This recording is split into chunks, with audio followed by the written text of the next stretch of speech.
बिस्मिल्लाहिर्रहमानिर्रहीम। अस्सलाम वालेकुम।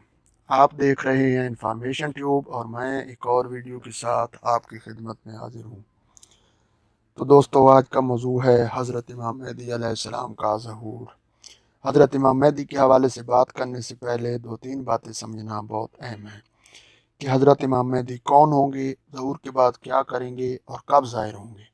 अगर इनको समझ लिया जाए तो इस मौजू से मुताल्लिक़ बहुत सी गलतफहमियाँ दूर हो जाती हैं।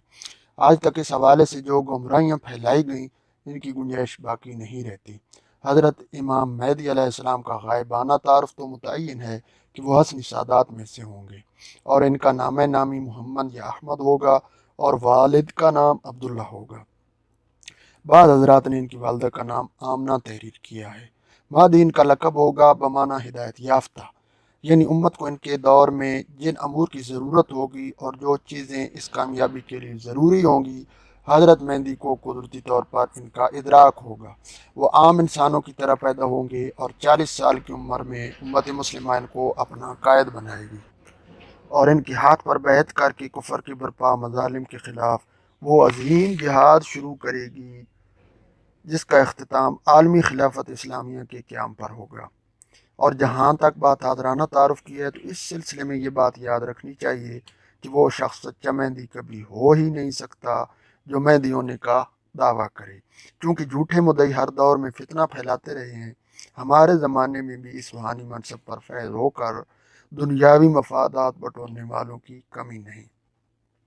हसनी सादात को ज़हूर मेहदी का इनाम मिला ही इसलिए है कि हज़रत इमाम हुसैन ने मुसलमानों में इत्तेफाक व इत्तेहाद और सुलह की खातिर अपना हक छोड़ दिया था।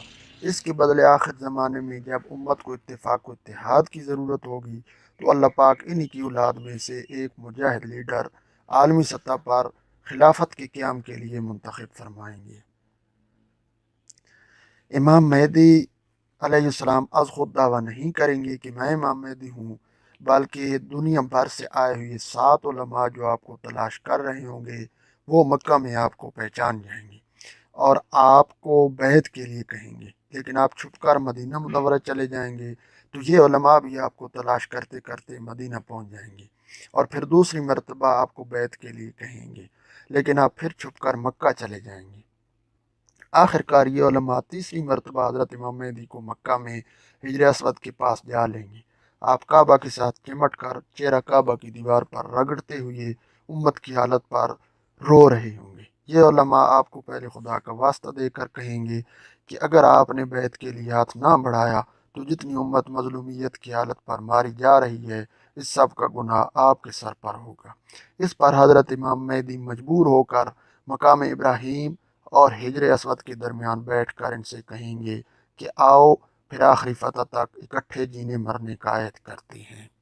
तो दोस्तों, ये तो था उनका तारुफ। अगली वीडियो में हम बात करेंगे कि हज़रत इमाम मेहदी अलैहिस्सलाम ज़ाहिर होकर कैसे जंगें शुरू करेंगे और कैसे जंग का आगाज़ करेंगे और दज्जाल के ख़िलाफ़, दज्जाली कुत्तों के ख़िलाफ़ कैसे जंग करेंगे और हज़रत ईसा अलैहिस्सलाम का नुज़ूल कैसे होगा।